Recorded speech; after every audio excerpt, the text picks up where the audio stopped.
ಸಂಪುಟ ವಿಸ್ತರಣೆ ಬಗ್ಗೆ ಬಹಳ ಚರ್ಚೆ ನಡೀತಾ ಇದೆ ರಾಜ್ಯದಲ್ಲಿ. ಯಾರು ಮುಂದಿನ ಒಂದು 20 ಸ್ಥಾನಗಳೇನು ಖಾಲಿ ಇದ್ದಾವೆ ಅದಕ್ಕೆ ಯಾರು ಸಚಿವರಾಗಿ ಆಯ್ಕೆ ಆಗ್ತಾರೆ ಅಂತ ಹೇಳಿ ಇವಾಗ ಸಂಪುಟ ಕಗ್ಗಂಟು ನಡುವೆ ಸಿಎಂ ಡಿಕೆಶಿ ಮೀಟಿಂಗ್ಗೆ ಸಿದ್ಧತೆ ಮಾಡ್ಕೊಂಡಿದ್ದಾರೆ. ಸಚಿವರು ಶಾಸಕರ ಜೊತೆ ಇಂದು ಸಿಎಂ ಡಿಕೆಶಿ ಸಭೆಯನ್ನು ನಡೆಸ್ತಾರೆ. ಸಂಜೆ 4 ಗಂಟೆಗೆ ಸಚಿವರು ಶಾಸಕರ ಜೊತೆ ಸಿಎಂ ಚರ್ಚೆ ಮಾಡ್ತಾರೆ. ವಿಧಾನಸೌಧದಲ್ಲಿ ನಡೆಯುತ್ತೆ ಈ ಒಂದು ಮೀಟಿಂಗ್. ಸಭೆಯಲ್ಲಿ ಕೆಪಿಸಿಸಿ ಅಧ್ಯಕ್ಷ ಬಿಕೆ ಹರಿಪ್ರಸಾದ್ ಕೂಡ ಭಾಗಿಯಾಗ್ತಾರೆ. ಸಚಿವರು ಶಾಸಕರ ಜೊತೆ ಸಿಎಂ ಸಭೆ ಬಗ್ಗೆ ಕೌತುಕ, ಬಹಳ ಕುತೂಹಲ ಮೂಡ್ತಾ ಇದೆ. ಏನಾಗುತ್ತೆ ಚರ್ಚೆ ಅಂತ ಹೇಳಿ. ದೆಹಲಿ ಪ್ರವಾಸ, ಸಂಪುಟ ವಿಸ್ತರಣೆ ಬಗ್ಗೆ ಚರ್ಚೆ ಸಾಧ್ಯತೆ ಇದೆ ಅಲ್ಲಿ. ಎಸ್ ನೋಡಿ, ಸಿಎಂ ಆಗಿ ಒಂದೂವರೆ ತಿಂಗಳಾಗ್ತಾ ಬಂತು. ಸಚಿವ ಸಂಪುಟ ಮಾತ್ರ ವಿಸ್ತರಣೆ ಆಗಿಲ್ಲ. ಸೊ ಇವಾಗ ಬಹಳ ಚರ್ಚೆ ನಡೀತಾ ಇದೆ ಅದರ ಬಗ್ಗೆ. ಯಾವಾಗ ವಿಸ್ತರಣೆ ಆಗುತ್ತೆ, ಯಾರು ಸಚಿವರಾಗ್ತಾರೆ ಅಂಥೇಳಿ. ಅದಕ್ಕೆ ಸಂಬಂಧಪಟ್ಟ ಹಾಗೆ ಸಿಎಂ ಇವತ್ತು ಶಾಸಕರು ಮತ್ತು ಸಚಿವರ ಜೊತೆ ಸಭೆಯನ್ನು ನಡೆಸ್ತಾರೆ ಇವತ್ತು. ಆ ಸಭೆಯಲ್ಲಿ ಕೆಪಿಸಿಸಿ ಅಧ್ಯಕ್ಷರಾಗಿರ್ತಕ್ಕಂಥ ಬಿಕೆ ಹರಿಪ್ರಸಾದ್ ಕೂಡ ಭಾಗಿಯಾಗ್ತಾರೆ. ಆ ಒಂದು ಸಭೆಯಲ್ಲಿ ಏನು ಚರ್ಚೆ ಆಗುತ್ತೆ ಅಂತ ಕುತೂಹಲದಿಂದ ಎಲ್ಲರೂ ಕಾಯ್ತಾ ಇದ್ದಾರೆ. ಅದ್ರ ಬಗ್ಗೆ ಕುತೂಹಲ ಹುಡ್ತಾ ಇದೆ. ಏನಂತ ಹೇಳಿದ್ರೆ, ಯಾರ್ಯಾರು ಸಚಿವರಾಗ್ಬೋದು, ಯಾರಿಗೆ ಸಚಿವ ಸ್ಥಾನ ಸಿಕ್ಕಿದ್ರೆ ಇನ್ನೊಬ್ರಿಗೆ ಯಾರಿಗೆ ನೋವಾಗುತ್ತೆ, ಅವರಿಗೆಲ್ಲ ಧೈರ್ಯ ಹೇಳುವ ಕೆಲಸ ಮಾಡಬೇಕು. ನೋಡಪ್ಪ, ಒಬ್ರಿಗೆ ಸಿಕ್ತು ಅಂದ ಮಾತ್ರಕ್ಕೆ ಇನ್ನೊಬ್ರು ಪಕ್ಷದ ಬಗ್ಗೆ ನೀವು ವಿರೋಧಿ ಹೇಳಿಕೆಗಳನ್ನು ಕೊಡಬಾರ್ದು. ನಮಗೆ ಸಿಗಲಿಲ್ಲ ಅಂಥೇಳಿ ನೀವು ಬ್ಲೆಂಡರ್ ಆಗಬಾರ್ದು, ನೋವು ಮಾಡ್ಕೋಬಾರ್ದು. ಇವೆಲ್ಲವೂ ಕೂಡ ಅಲ್ಲಿ ಚರ್ಚೆ ಆಗೋ ಸಾಧ್ಯತೆ ಇದೆ. ದೆಹಲಿ ಪ್ರವಾಸದ ಬಗ್ಗೆ ಕೂಡ ರಾಹುಲ್ ಗಾಂಧಿ ಅವರು ವಾಪಸ್ ಬಂದಾದ ಮೇಲೆ ಸ್ವಲ್ಪ ಚರ್ಚೆಗೆ ಹೋದಾಗ ಅಲ್ಲೆಲ್ಲಿ ಏನೇನಾಗುತ್ತೆ ಅಂತ ಎಲ್ಲ ಕೂಡ ಈ ಸಭೆಯಲ್ಲಿ ಒಂದು ಚರ್ಚೆ ಆಗುವ ಸಾಧ್ಯತೆ ಇದೆ. ಇದರ ಬಗ್ಗೆ ಹೆಚ್ಚಿನ ಮಾಹಿತಿ ಕೊಡೋದಕ್ಕೆ ನಮ್ಮ ಪ್ರತಿನಿಧಿ ಜೋಯಲ್ ಫೋನ್ ಸಂಪರ್ಕದಲ್ಲಿ ಸಿಗ್ತಾ ಇದ್ದಾರೆ ನನಗೆ. ಎಸ್ ಜೋಯಲ್, ಸಚಿವ ಸಂಪುಟ ವಿಸ್ತರಣೆ ಬಗ್ಗೆ ಬಹಳ ಚರ್ಚೆ ನಡೀತಾ ಇತ್ತು ರಾಜ್ಯದಲ್ಲಿ. ಯಾವಾಗ ಆಗುತ್ತೆ ಅಂಥೇಳಿ. ಈಗ ಅದಕ್ಕೆ ಸಂಬಂಧಪಟ್ಟ ಹಾಗೆ ಸಿಎಂ ಶಾಸಕರು ಮತ್ತು ಇನ್ನು ಉಳಿದಿರತಕ್ಕಂಥ ಸಚಿವರ ಜೊತೆ ಮೀಟಿಂಗ್ ಮಾಡ್ತಾರೆ ಅನ್ನುವಂತಹ ಮಾಹಿತಿಗಳಿದ್ದಾವೆ. ಸೊ ಏನೇನು ಅಪ್ಡೇಟ್ ಇದೆ ಅದರ ಬಗ್ಗೆ ಹೆಚ್ಚಿನ ಕೊಡೋದಾದರೆ ಎದ್ರ ಬಗ್ಗೆ ಚರ್ಚೆ ಆಗ್ಬೋದು, ಏನೇನಿದೆ ಅಪ್ಡೇಟ್ ಅದರ ಬಗ್ಗೆ ಕೊಡೋದಾದರೆ? ಎಸ್ ಮಾದೇವ್, ಇವತ್ತು ಸಿಎಂ ಡಿಕೆ ಶಿವಕುಮಾರ್ ನೇತೃತ್ವದಲ್ಲಿ ಒಂದು ಸಭೆ ನಡೆಯುತ್ತೆ ಅಂತಂದ್ರೆ ಈ ಒಂದು ಮೀಟಿಂಗ್ ನಲ್ಲಿ ಸಚಿವರು ಶಾಸಕರುಗಳು ಡಿಕೆ ಶಿವಕುಮಾರ್ ಅವರ ಈ ಒಂದು ಸಭೆಯಲ್ಲಿ ಭಾಗಿಯಾಗ್ತಾರೆ.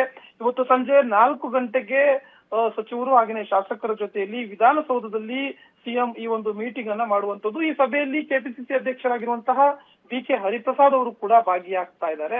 ಸೊ ಇಲ್ಲಿ ವಿಚಾರವನ್ನ ಗಮನಿಸುವುದಾದ್ರೆ ಯಾವ ವಿಷಯದ ಬಗ್ಗೆ ಇಲ್ಲಿ ಪ್ರಮುಖವಾಗಿ ಚರ್ಚೆ ನಡೆಯುವಂತ ಸಾಧ್ಯತೆ ಇದೆ ಅಂತ ಕೇಳಿದ್ರೆ, ಇಲ್ಲಿ ಪ್ರಮುಖವಾಗಿ ಒಂದು ಏನು ಬೆಂಗಳೂರಿನ ಅಭಿವೃದ್ಧಿ ವಿಚಾರವಾಗಿ, ಹಾಗೇನೆ ಈಗಾಗಲೇ GBA ಹಲವು ಕಾರ್ಯಗಳನ್ನ ಕೈಗೊಂಡಿರುವಂತದ್ದು. ಅದರಲ್ಲೂ ಕೂಡ ಪ್ರಮುಖವಾಗಿ ಈಗ ಏನು ಒತ್ತುವರಿ, ಏನು ಫುಟ್ಪಾತ್ ಒತ್ತುವರಿ ಕೂಡ ನಡೀತಾ ಇರುವಂತದ್ದು. ಹೀಗಾಗಿ ಬೆಂಗಳೂರಿನ ಅಭಿವೃದ್ಧಿಯ ವಿಚಾರದಲ್ಲಿ ಬೆಂಗಳೂರಿನ ಶಾಸಕರುಗಳು ಹಾಗೆಯೇ ಇನ್ನು ಸಚಿವರುಗಳು ಏನಿದ್ದಾರೆ ಅವರ ಜೊತೆಯಲ್ಲಿ ಚರ್ಚೆಯನ್ನ ಮಾಡ್ತಾರೆ. ಅದೇ ರೀತಿಯಲ್ಲಿ ಮುಂಬರುವಂತಹ GBA ಚುನಾವಣೆ ಬಗ್ಗೆಯೂ ಕೂಡ ಇಲ್ಲಿ ಚರ್ಚೆ ನಡೆಯುತ್ತೆ.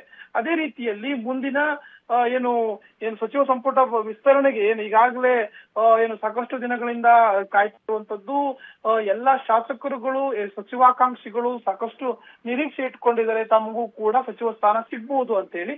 ಆ ನಿಟ್ಟಿನಲ್ಲಿ ಇವತ್ತು ಡಿಕೆ ಶಿವಕುಮಾರ್ ಅವರು ಆ ನಿಟ್ಟಿನಲ್ಲೂ ಕೂಡ ಚರ್ಚೆನ ನಡೆಸ್ತಾರೆ. ದೆಹಲಿ ಪ್ರವಾಸಕ್ಕೆ ಇನ್ನೇನು ಡಿಕೆ ಶಿವಕುಮಾರ್ ಅವರಿಗೆ ಇವತ್ತು ಕರೆ ಬರುವಂತ ಸಾಧ್ಯತೆ ಇದೆ. ಈ ಒಂದು ಬುಲಾವ್ ಬಂದಲ್ಲಿ ಡಿಕೆ ಶಿವಕುಮಾರ್ ಅವರ ಜೊತೆಯಲ್ಲಿ ಮಾಜಿ ಸಿಎಂ ಆಗಿರುವಂತಹ ಸಿದ್ದರಾಮಯ್ಯನವರು, ಹಾಗೇನೆ ಏನು DCM ಆಗಿರುವಂತಹ ಪರಮೇಶ್ವರ್ ಅವರು, ಅದೇ ರೀತಿ ಕೆಪಿಸಿಸಿ ಅಧ್ಯಕ್ಷರಾಗಿರುವಂತಹ ಹರಿಪ್ರಸಾದ್ ಅವರು ಕೂಡ ಹೋಗುವಂತ ಸಾಧ್ಯತೆ ಇದೆ. ಹೀಗಾಗಿ ಈ ಒಂದು ಏನು ದೆಹಲಿ ಪ್ರವಾಸದಲ್ಲಿ ಅಥವಾ ದೆಹಲಿಯಲ್ಲಿ ವರಿಷ್ಠರ ಸಭೆಯಲ್ಲಿ ಯಾರಿಗೆ ಅಂದ್ರೆ ಈ ಒಂದು ಸಚಿವ ಸ್ಥಾನದ ಮಣೆಯನ್ನ ಹಾಕ್ತಾರೆ ಅನ್ನೋದನ್ನ ಕಾದು ನೋಡ್ಬೇಕಾಗಿದೆ. ಬಹಳ ಕುತೂಹಲದಿಂದ ಎಲ್ಲರೂ ಕೂಡ ಕಾಯ್ತಾ ಇದ್ದಾರೆ. ಆದ್ರೆ ಹಾಗೇನೆ ಬಹಳಷ್ಟು ನಿರೀಕ್ಷೆಯನ್ನು ಇಟ್ಕೊಂಡಿದ್ದಾರೆ, ಸಾಕಷ್ಟು ಪಟ್ಟನ್ನ ಬಿದ್ದಿದ್ದಾರೆ, ಸಾಕಷ್ಟು ಲಾಬಿಯನ್ನ ನಡೆಸ್ತಾ ಇದ್ದಾರೆ. ಹೀಗಾಗಿ ಇಲ್ಲಿ AICC ಅಧ್ಯಕ್ಷರಾಗಿರುವಂತಹ ಮಲ್ಲಿಕಾರ್ಜುನ್ ಖರ್ಗೆ ಅವರನ್ನ ಕೂಡ ಹಲವು ಶಾಸಕರು ಭೇಟಿ ಮಾಡಿ ಲಾಬಿಯನ್ನ ನಡೆಸ್ತಾ ಇದ್ದಾರೆ. ಸೊ ಕಾದು ನೋಡ್ಬೇಕಾಗುತ್ತೆ ಯಾರಿಗೆ ಈ ಒಂದು ಸಚಿವ ಸ್ಥಾನ ಸಿಗುತ್ತೆ ಅನ್ನುವಂಥದ್ದು.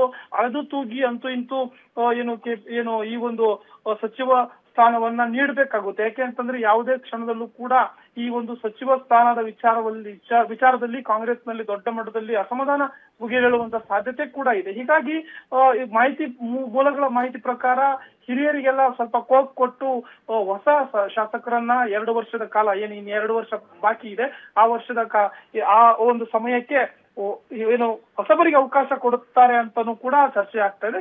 ಹೀಗಾಗಿ ಈ ಎಲ್ಲ ವಿಚಾರದ ಬಗ್ಗೆನೂ ಕೂಡ ಸಿಎಂಗೆ ಸಾಕಷ್ಟು ತಲೆನೋವಾಗಿದೆ. ಯಾವ ರೀತಿಯಾಗಿ ಮಾಡಿದ್ರೆ ಏನು ಪಕ್ಷದಲ್ಲಿ ಒಗ್ಗಟ್ಟನ್ನ ಮುಂದುವರ್ಸ್ಕೊಂಡು ಹೋಗ್ಬೋದು ಅಂತೇಳಿ ಕೇವಲ ಈ ಒಂದು ಈ ಒಂದು 2 ವರ್ಷದ ಅವಧಿ ಮಾತ್ರ ಅಲ್ಲ, ಮುಂದಿನ ಬಾರಿಯ 2028ರ ಚುನಾವಣೆಯ ದೃಷ್ಟಿಯಿಂದನೂ ಕೂಡ ಬಹಳ ಮುಖ್ಯವಾಗುತ್ತೆ ಈ ಒಂದು ಸಚಿವ ಸಂಪುಟ ವಿಸ್ತರಣೆ ಅನ್ನುವಂಥದ್ದು ಕಾಂಗ್ರೆಸ್ ಪಕ್ಷಕ್ಕೆ. ಹೀಗಾಗಿ ಬಹಳ ಅಳೆದು ತೂಗಿ ಈ ಒಂದು ಪಟ್ಟಿಯನ್ನ ರೆಡಿ ಮಾಡ್ಬೇಕಾಗಿದೆ. ಹೀಗಾಗಿ ಈ ಎಲ್ಲ ವಿಚಾರದ ಬಗ್ಗೆ ಏನು ಸಿಎಂ ಡಿ.ಕೆ. ಶಿವಕುಮಾರ್ ಅವರು ಇವತ್ತು ಶಾಸಕರು ಹಾಗೇನೆ ಸಚಿವರ ಜೊತೆಯಲ್ಲಿ ಸಭೆಯಲ್ಲಿ ಈ ಎಲ್ಲ ವಿಚಾರಗಳು ಪ್ರಸ್ತಾವ ಆಗುವಂತ ಸಾಧ್ಯತೆ ಇದೆ. ಮಾದೇವ್. ಓಕೆ. ಥ್ಯಾಂಕ್ ಯು ಜೋಹೆಲ್, ನಿಮ್ಮೆಲ್ಲ ಮಾಹಿತಿಗಾಗಿ.